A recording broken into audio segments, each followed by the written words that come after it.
Ibu mengerjakan terapi satu bisa. Iya bisa. dan berhormat undangan dan berhormat Bapak Ibu dosen Universitas Gajah Semarang dan Rumah baby. peserta pelatihan lebih supaya berbahagia semuanya.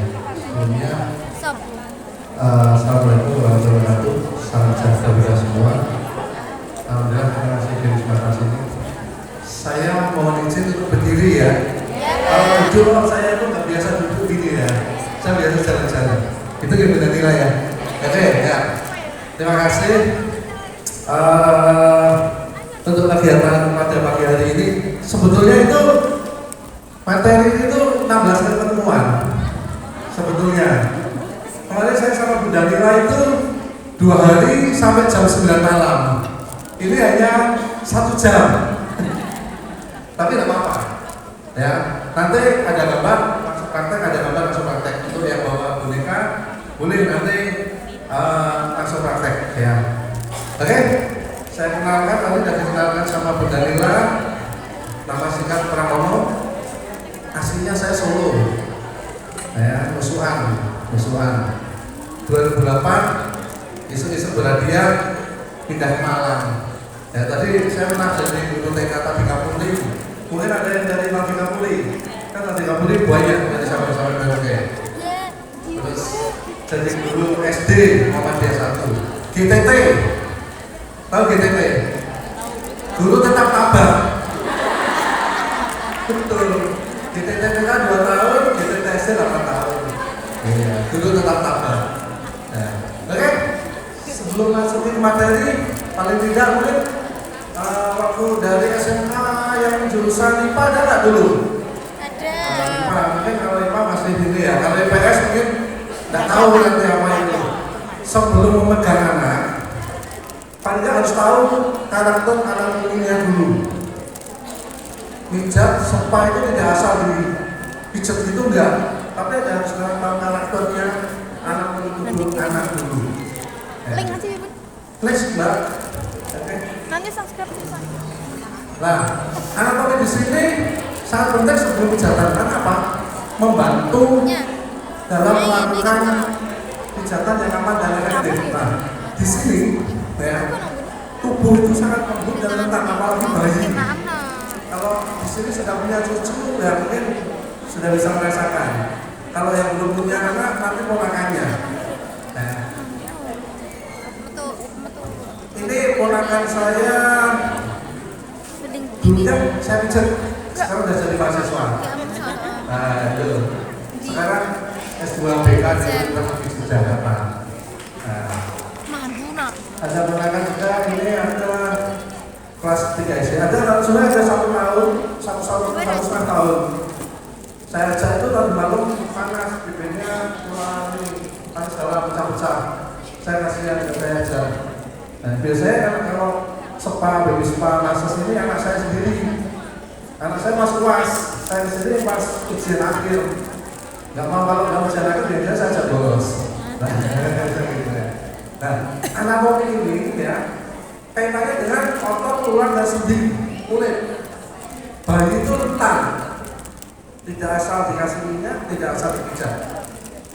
Nah itu. Next coba Pak. Nah ini kulit itu tidak asal dikasih minyak, jadi sangat tipis dan sensitif. Kemudian otot itu masih tahap perkembangan. Ya, apalagi kalau bayi di bawah 1 tahun, ya itu memang sangat rentan. Ya.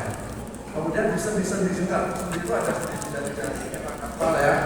Saya menggunakan bahasa anatomi muslim, saya bahasa anatominya yang mudah dimengerti. Termasuk nanti teknik pijatan itu macamnya banyak dengan bahasa-bahasa yang asing, tapi saya menggunakan bahasa yang mudah dipahami. Ya, nanti kalau jangan mau cari sertifikat kompetensi baru dihafal. Tapi kalau enggak, sekarang pijatan hanya tarik, tekan, urut, tarik, tekan, urut gitu. Tapi kalau nanti mau uji kompetensi, jangan harus menghafalkan fluid, kemudian friction, kemudian apa namanya, kenidin dan lain sebagainya. Tapi di sini bahasa yang mudah dipahami, gitu ya. Jadi anatomi itu kaitannya dengan otot, tulang, sendi dan kulit. Ini untuk bayi, anak masih rentan. Ya. Next, kalau saya kecepatan angkat tangan ya, kita nanti habis ini praktek soalnya. ya, banyak prakteknya. Rencananya gitu, karena ini kan tadi 16 pertemuan cuma satu jam, jadi agak cepat biar tidak dipahami gitu ya. Area yang sangat penting dipijat yaitu wajah, ya, wajah, perut, kemudian punggung, ya, tangan, kaki. Nah ini ya, wajah itu kalau sudah nanti ada videonya, kalau wajah itu biasanya anak itu nggak mau kalau sudah usia 1 tahun ke atas.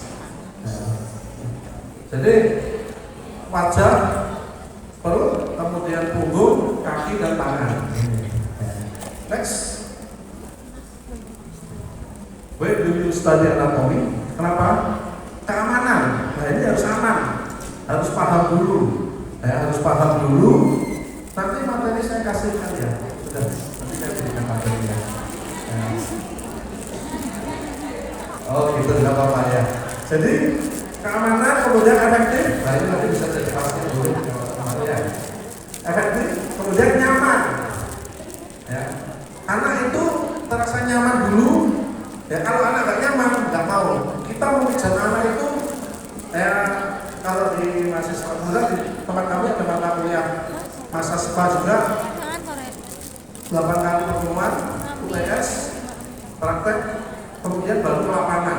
Lapangan pijat anak beneran.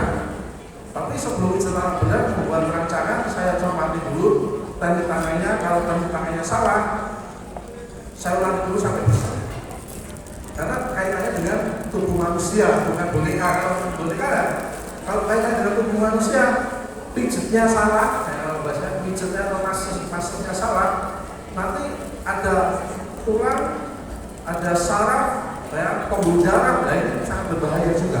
Makanya dasarnya di anatomi ini dulu saya. Next ya, catatan penting ya, catatan penting di sini observasi ya. Perhatikan reaksi bayi selama pijatan dulu. Terlihat nyaman atau enggak kan akan kelihatan. Tekanannya juga di sini akan kelihatan. Kemudian kalau misalnya ada kelainan, ya, ada kelainan, kemudian ada kondisi kesehatan tertentu yang tidak maksudnya anaknya ini nangis terus. Kalau nangis terus ya jangan dipijat, jangan dimasas ya, harus konsultasi dokter. Nah tapi kalau batuk pilek ini kan mudah. Nah ini nanti ada tekniknya, batuk pilek itu seperti apa gitu ya. Kemudian di kelas pijat ini bisa mengikuti sekarang ini bisa ya, seperti ini. Paling tidak nanti harus banyak latihan. Kalau kurang jelas bisa tanya Bunda Lila, bisa tanya saya, WA boleh, ya boleh tanya. Pak, saya ada seperti ini, apa kendalanya, bisa diskusi nanti seperti itu. Ya. Next, nah jenis tulang seperti ini, ya. Di sini, ya, tulang tengah ini namanya sternum. Ini ya, seperti pedang. Tengah ini seperti sternum. Kalau batuk pilek biasanya dipijat di sini, batuk. Ya, maaf ya.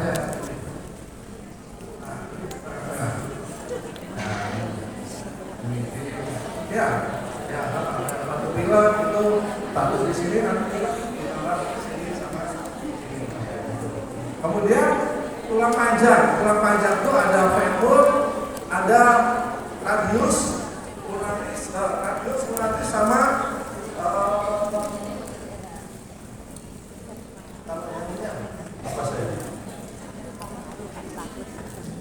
tulang atas ya bahasanya sendiri ya. Nah, ini ada namanya sendi, ya, sendi siku itu dibentuk sama tulang atas, radius sama uratis. Nah ini ada sendinya. Ini metakarpa, ini ya nanti tadi pijatannya ada di sini ya. Kemudian ada tulang ini apa namanya paha, femur ini ya, tulang paha atas ya.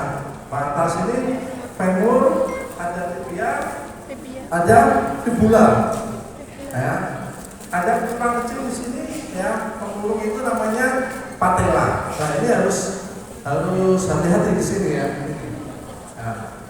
Nah, kemudian ada tulang belakang, itu bentuknya seperti itu, tulang belakang. Nah, tulang belakang setiap ruasnya bentuknya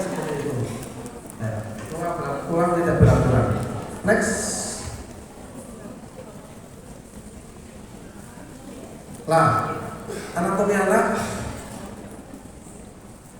dari sini ya, dari segi tulangnya saja udah beda ya. Ini nanti termasuk pembuluh darahnya nggak usah dihafal ya. Kalau dokter harus hafal. Nah, ini sekedar tahu, nah, nanti pada saat memijat arteri seperti apa, vena seperti apa, nah ini. Nah, next coba. Nah, pertumbuhan tulang, nah ini dari yang paling tulang rawan, tulang muda sebelah kanan ini ya. Nah, ini untuk anak usia SD ya, sampai bayi ya, sampai nomor 1, 2, 3. Nah, ini mulai SD kelas atas ya, kemudian SMP, SMA. Nah, ini tulang dewasa atau tulang cartilage. Nah, ini. Jadi dari pertumbuhan tulang ini harus paham dulu pijetan anak itu pada saat ditekan, ya pada saat ditekan seperti apa rasanya. Nah, ini kalau bayi nggak bisa merasakan, tapi kalau sudah bisa ngomong sakit, nah ini tekanannya ini harus ada seninya. Ya, mau pijat itu punya seni. Ya, next ya. Anatomi antara tulang anak dan tulang dewasa ini ya. Yang anak yang sebelah kiri, yang dewasa yang sebelah. Kalau di sini kanan saya, kiri saya ini anak-anak itu ada 350 tulang. Ya. Anak-anak 350 tulang, kemudian dewasa 206. Ada yang berkurang tulangnya ini ya. Ini. Next ya. Nah, otot dan tulang dalam masa pertumbuhan, ya, kemudian tulang anak jarang patah, tapi otot anak lebih lemah. Nah ini, anak lebih cepat pulih bila terjadi cedera. Kalau patah, ya, satu, kalau bayi enggak, kalau satu, kalau jatuhnya ini enggak sampai fraktur, ini apa namanya, udah pulih atau seandainya sampai fraktur terbuka bisa belum ya pakai tren atau apa itu pulihnya lebih cepat daripada kita yang orang dewasa. Mungkin ada yang pernah jatuh patah tulang itu kan kalau usia di atas 20 tahun itu menyambungnya lama, tapi kalau di bawah tapi jangan sampai ya, jangan sampai jatuh. Nah, diusahakan itu ya itu. Oke, next. Nah, di sini tulang anak-anak memiliki episial. Episial itu ujung yang ada tanda merah itu ya. Kemudian plek nempel pertumbuhannya di sini. Nah, kemudian tulang dewasa memiliki episial line ini. Panjangnya ini. Pak, itu di saya ada pendidikan badan itu bukan kalau sudah 30 tahun tidak bisa ditinggikan. Yang ditinggikan itu tulang yang antara sendi ini tarik itu. Kalau Pak udah 30 tahun atas udah nggak bisa dipanjang. 10 cm itu nggak bisa. Katanya ada obat atau obat tarik apa namanya, tarik supaya tinggi badan lebih dari 14 cm. Kalau udah 35 tahun udah nggak bisa. Nah itu hanya promosi saja itu ya. Benar ya. Dari logika kalau sudah 35 tahun tak dengan yang sudah itu nggak bisa ditarik nggak bisa. Yang bisa ditarik itu antara sendinya itu ditarik. Nah, tarik itu juga bahaya karena di situ banyak saraf. Nah ini itu oke. Next mbak. Nah, dari lidah lebih besar itu sendiri berbentuk U. Ya, yang tengah yang untuk ini apa namanya leher itu ya berbentuk U itu. Secara anatomi kepala itu udah berbeda dulu. Ya, nanti pijatan di kepala, pijatan di leher bawah, pijatan di pipi, ya itu makanannya seperti apa? Ya. Next mbak. Ini. Ya. Tulang kepala anak lebih besar dan lebih berat dan relatif terhadap proporsi tubuhnya ya kalau anak ya di sebelah kanan itu ya. Kalau tulang kranium dalam proses penyatuan dan lebih mudah cedera. Kan ada frontale ya. Nanti bahasanya saja. dahi, bahasanya Jawa itu dahi. Ya, tato. Nah itu kalau bahasa anatominya parietal, tulang depan. Ya. Parietal. Osfrontale. Kalau parietale ini tulang pelipis. Ini parietale. Tulang hidung itu ada nasale, nggak usah dihafal, tapi tahu tulang hidung lebih mudah ya. Nah nanti kalau mau cari solusi yang potensi harus hafal. Ya, ada maksila, ada mandibula, tangan atas, ada tangan bawah. Tulang pipi itu namanya sigmomaticum. Nah ini sinusitis ya, ini kalau sakit sinusitis kan baunya nggak enak, ya kan ya. Nah ini operasi sinusitis itu dimasukkan kayak selang masuk ke dalam ya untuk nyambung cairan yang ada di sinus. Nah ini karena nggak bisa keluar jadi infeksi. Nah biasanya yang ada yang sakit sinusitis, mudah-mudahan tidak ada. Ya. Nah mudah-mudahan jangan ya. Itu sakitnya bertambah, pusing, terus baunya kayak ini karena ada infeksi di sini.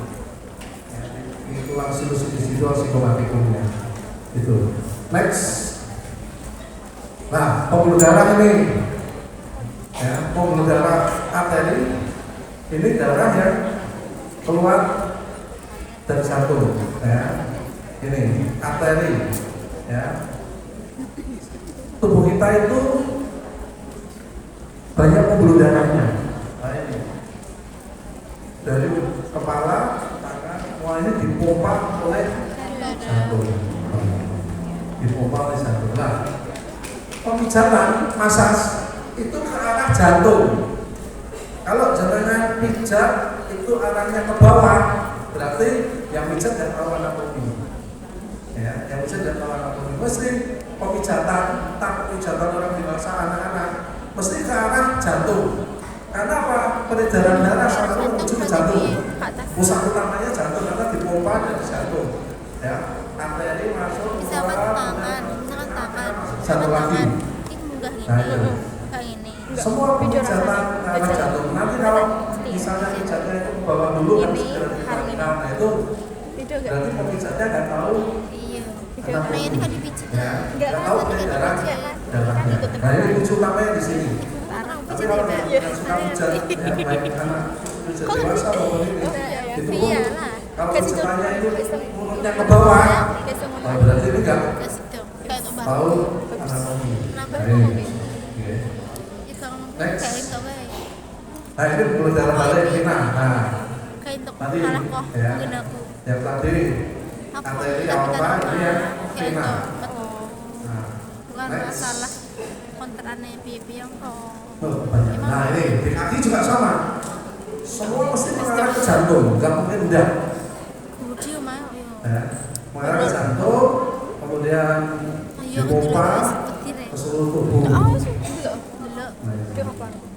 Makanya kaitannya dengan pembuluh darah, pemijatan mata itu sangat harus hati-hati. awal November Baik tekanannya, stimulasinya, urutannya.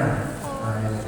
Next, saraf. Nah ini kita ada pencatat saraf yang masuk mungkin ada mata kuliah neuroscience ya di sini semua saraf ya ada saraf simpatik dan saraf parasimpatik ya ini saraf parasimpatik itu ini yang mengarah dari indera ya kemudian dari paru, jantung, lambung, hati, usus sampai ke pembuangan air besar maupun air kecil ini ada pusat sarafnya. Coba kalau sarafnya nggak dikendalikan dalam kritis maupun diabetes kan nggak ada saraf kendalinya kan keluar terus kan ya.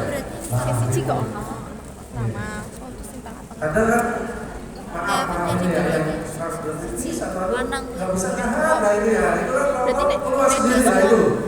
Nah itu ada saraf itu mungkin sudah ya pengacau ya mungkin ada perusahaan pengacau ya. Oke, ya. Next, anatomi otot ini ada tadi saya sampaikan sendi. Sendi itu ya humerus, bagian tadi humerus. Kalau yang tulang sini femur ini humerus ya. Humerus ada clavicula ya, ada scapula kayak intong-intong itu scapula. Yang di sini clavicula. Nah, pembentuk tulang bahu itu ada tiga. Humerus, scapula, clavicula. Scapula, clavicula. Ini. Nah ini ada apa namanya atau tricep atau tricep. Nang apotek gue sendi sama sendi sikut di bahu. Situ tadi terus polaris. Nah, sini metakarpal. Metakarpalia. Nah ini nanti gejalanya seperti apa?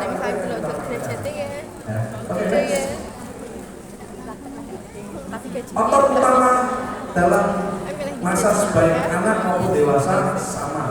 Ada trapezius, ya. Trapezius itu yang bentuknya kayak trapezium. Deltoideus itu yang di ujung sini.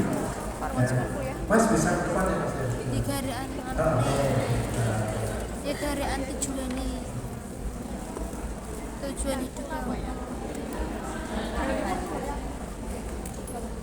hidupmu apa sih? Iya nek baliknya nang kuwi yo wis kuliah.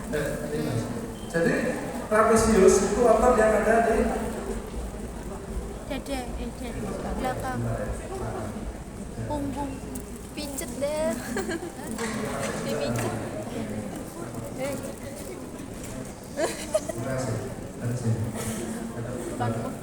Trapezius itu ini, ya itu trapezius, ya kayak trapezium, ya. Deltoideus itu ada di sini. Deltoideus, ya.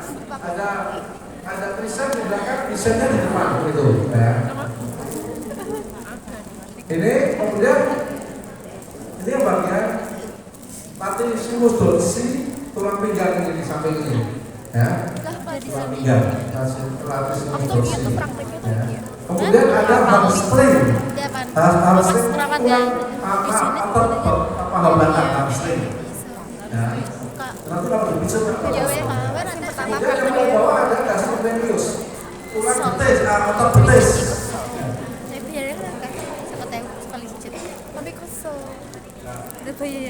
Gastrocnemius ini. Ya. Kalau tekan tapi kan ini hamstring. oh tempo 1.000 deh per jam. Patah, ini ada gluteus maximus. ya muncul Tapi kan romantis saya pernah nganter koncoku sejam pokok kono rasane kono rasane Kalau yang di perut ini ada rectus abdominis. los Kalau dari sixpack, ya. Kalau saya triplek. Ya. Kalau olahraga bagus, Sixpack. dulu waktu saya kuliah kotak-kotak. Sekarang kapok-kapok. Dulu berat badan saya 65. Saya sekarang 101. Jadi ini ya, ini otot yang perlu dipijat ini. Ya. gimana rasanya Jangan dipijat ada tulangnya juga nanti ya. Saya hanya menggunakan teknik tekan, ya. Kemudian teknik tarik sama teknik dorong. Kalau bahasanya banyak sekali, saya enggak. Kalau besok kita mau bulu lima nanti kita mau mengadakan sertifikasi lah itu bisa paham. Gitu ya. Itu. Ya. Ini supaya mudah dipahami saja. Gitu ya. saya ini Itu. Next. kurang 3 menit Next. Nah, sudah berarti ini ya. Sekarang coba ke yang buat dulu. ibu nih ya Yang buat dulu.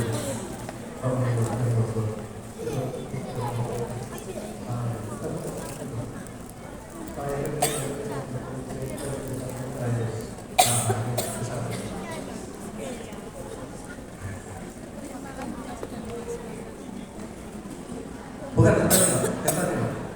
Yang bawah.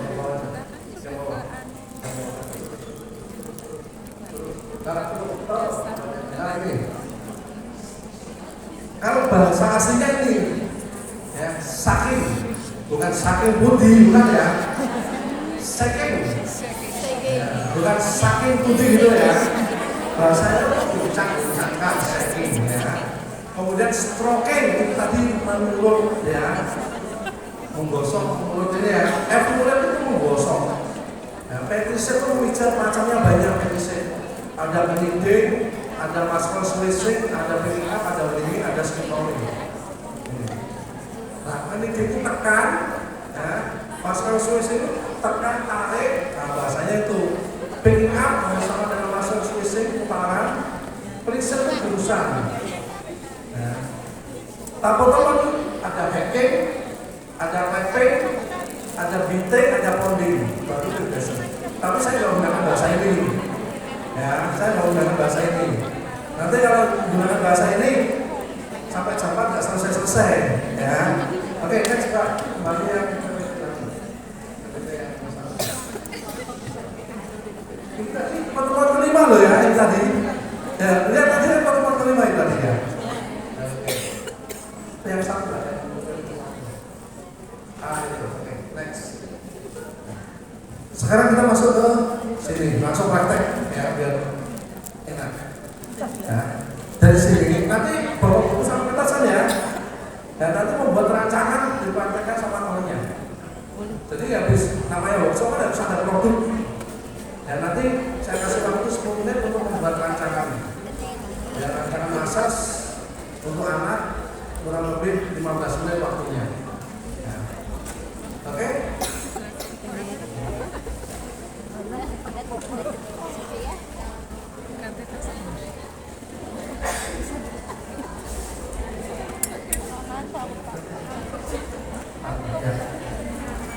Oke, baby spa sendiri itu apa? Ya. Oke, next Mbak, next sedikit Mbak. Motorik. Next sedikit Mbak. Dinaikkan, oh ya itu. Jadi baby spa, salah satu layanan perawatan khusus bayi yang menggunakan air hangat dan teknik jaringan untuk merangsang tumbuh kembang anak, khususnya di fisik, ya. Nah, di sini ya. Sekarang kan musimnya stunting kan ya, ya kan stunting. Melalui baby spa ini bisa mencegah stunting. Kenapa saya katakan itu? Karena apa? Adanya stimulasi ya untuk tumbuh kembang anak. Kalau anak ini khususnya dari si anak dulu ya, anak dulu ini nggak mau makan ya, nggak mau makan, tapi setelah dilakukan massage dan spa, nafsu makannya itu banyak. Nah ini akan mencegah stunting. Tapi gini, identitas stunting itu saya juga dulu, ya, nih ponakan saya besar. Dulu pada saat mengandung, berat badannya tuh di dalam KMS selalu rendah terus. Benar kan di bawah katanya kurang gizi. Saya sebagai papinya sama mamanya, sebagai mamanya ini juga udah nggak usah posyandu aja. Anak saya sehat kalau dikatakan ponakan saya sehat dikatakan kurang gizi. Iya, tapi yang untuk mengukur ini harus benar. Jangan kalau hanya menggunakan KMS saja kan kadang saya nggak setuju seperti itu. Ya, anak sehat kok dikatakan kurang gizi gitu loh ya. Karena patokannya apa? Daya tinggi badan dan berat badan. Harusnya dilihat dari faktor lainnya. Kalau makanannya seperti apa, hidungnya seperti apa, mulutnya seperti apa, ya, kondisi tulangnya seperti apa. Jangan hanya karakter tinggi badan rendah di bawah merah, berat badan di bawah merah terus dikatakan anak kurang gizi. Coba dicek di posyandu masing-masing. Seperti itu. Ya. Ya Pak. Nah itu makanya ini perlu ada lebih didetailkan lagi kalau saya. Nah, saya nggak setuju seperti ini, jadi harus detail lagi. Makanya di setiap posyandu itu harus ada bidan. Bidan itu apa? Yang memeriksa langsung kelopak matanya seperti apa. Itu kan ya. Hidungnya seperti apa, ingusnya seperti apa, mulutnya, giginya, lidahnya. Harus detail. Kita mengatakan anak kurang gizi atau anak stunting itu harus detail. Ya, jangan-jangan asal tinggi badan di bawah merah, kemudian berat badan bawang merah, oh ini anak ini stunting. Nah ini loh yang menjadi catatan saya. Saya penelitian di beberapa posyandu seperti itu, artinya saya pengenalan, saya sampaikan dari teori seperti ini. Nah itu banyak yang protes ke saya, wilayah saya, Pak ini, ayo kita ngobrol bareng, dokter beda sama spesialis anak. Saya sampaikan itu. Ya. Jadi manfaat dari baby spa ini untuk menstimulasi, ya, dengan air panas kalau direndam, berendam dengan direndam ya, berendam di air panas. Setelah itu kita massage, ya, kemudian kasih minyak aromaterapi dan sebagainya. Nah, itu anak-anak senang di situ. Ya. Oke, next video. Nah, manfaatnya apa di sini? Bukannya saya motorik, menstimulasi semua, mesti menstimulasi motorik ya. Nah, dari sini menstimulasi motorik berenang dan pijat sini membantu menguatkan otot dan meningkatkan keterampilan motorik kasarnya, jelas ya. Karena di dalam air itu semua bergerak, nggak coba kalau jangan berenang. Semua gerakan nggak mungkin yang gerak tangannya saja, kakinya kalau mesti kan injak-injak air. Yang sudah bisa renang, kalau yang belum bisa renang saya nggak mau tanya. Ya berenang itu semua badan gerak, nggak mungkin nggak, dari tangan, kepala, kaki semua bergerak ini. Termasuk anak juga gitu, ya. Menstimulasi sensori, ya, sensori motoriknya di sini. Ada yang sentuhan, ada yang tekstur, ada yang perbedaan suhu, air dan pijatan. Meningkatkan sirkulasi darah, ya. Pijat dan air ini membantu melancar peredaran darah tadi, ya. Relaksasi dan mengurangi stres anak-anak.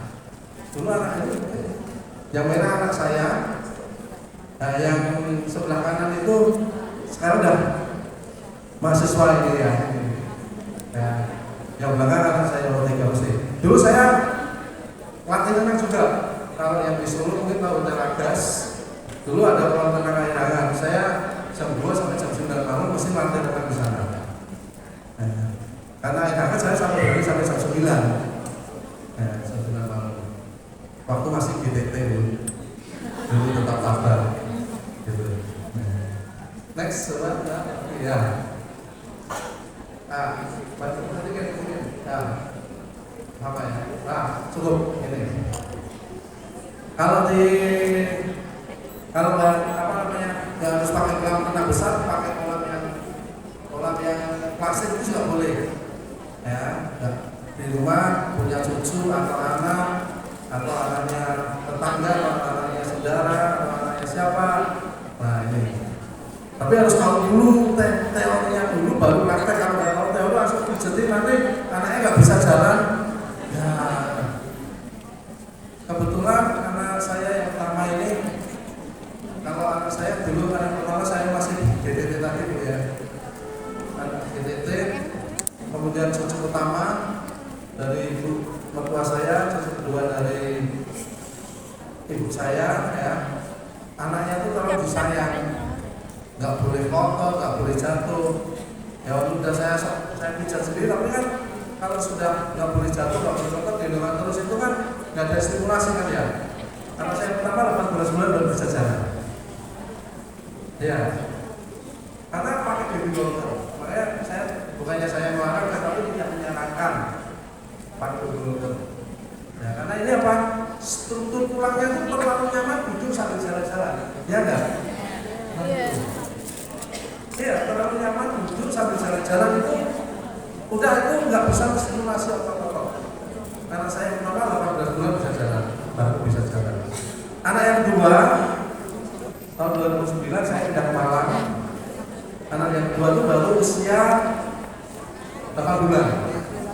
Nah ini saya stimulasi terus karena nggak ada yang ngomong. Paling nggak ngomong tuh diomong sama istri saya sendiri. Ya, diomong sama istri saya sendiri. Saya masak sendiri, saya masak sendiri, kemudian saya masak sendiri. 12 bulan bisa jalan. Anak yang ketiga juga gitu. Anak ketiga saya pas kuliah, waktunya banyak uangnya. Ya, alhamdulillah pas kuliah S3 itu saya 2016 itu dapat bonus kerjakan tugas sama kerjakan yang lainnya. Nah, akhirnya dapat anak.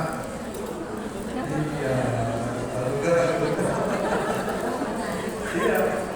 Waktunya anak sisa saya nggak bisa nih. Karena yang ketiganya anak saya, ya maksudnya dari bangun tidur, gantikan popok, minum susu dan sebagainya, saya pegang sendiri sampai mandi. Ya, mandi saya mandikan sendiri. Kalau di rumah sakit kan beda ya. Setelah pulang tuh saya sendiri semua. Ya, saya masak dari usia 1 bulan. Saya masak sendiri.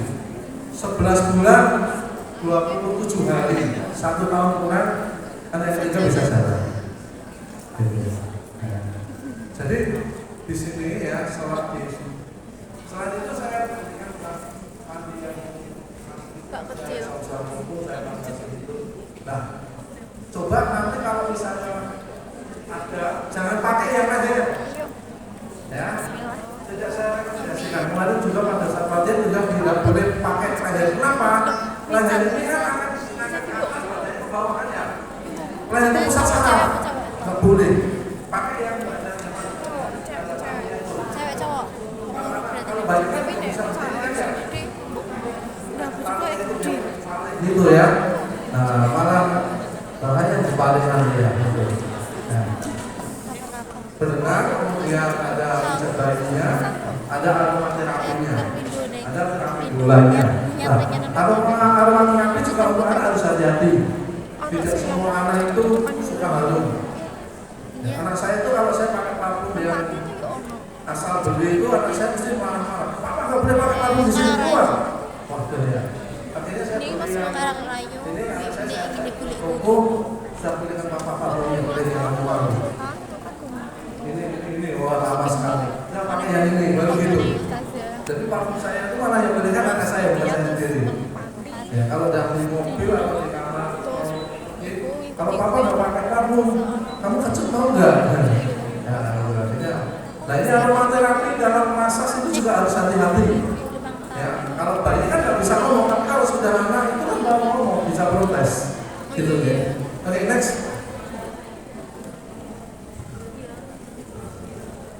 Nah, keuntungan ini ponakannya yang rencana saya kesini ini 1 tahun yang lalu ini ya. Sekarang udah 1,5 tahun. Jadi keuntungan dari baby spa sendiri untuk orang tua meningkatkan koneksitas orang tua dengan anak, waktu bersama lebih lama, meningkatkan perkembangan bayi secara holistik, kemudian meningkatkan kepercayaan diri orang tua, akan merasa lebih percaya diri dengan pengetahuan dan keterampilan. Paling tidak ini nanti untuk anaknya sendiri, ponakannya sendiri, atau ponakannya, adiknya, pacarnya. Nah, kalau ibu jangan ke cucunya itu ya, cucunya. Ya. Kalau mbak, adiknya, pacarnya boleh ya. Pas. Kalau main ke rumah, ajak pacaran. Adiknya diajak, kalau tak cucu dulu. Nah, itu langsung pendekatannya ke adiknya dulu ya. Nah, itu. Oke, next mbak. Nah, tipnya ini ya, untuk kawan-kawan gunakan minyak pijat ya. Juga tidak pembuatan kaki ya. Kemudian gunakan matras, jaga keseimbangan dan ini. Patuh kenyamanannya. Kalau bayi itu dipijat nangis, ya itu berarti pijatannya terlalu keras. Kalau anak udah ngomong sakit, nah itu. Oke, next. Nah, langsung bawah. Nah, oke, kita ke praktek ya. Langsung ke atas. Nah, persiapan ya. Persiapan sebelum pemijatan ini. Ya. Pijatkan ini bisa Pak. Oke. Kita persiapan pemijat itu apa? Meminta izin anak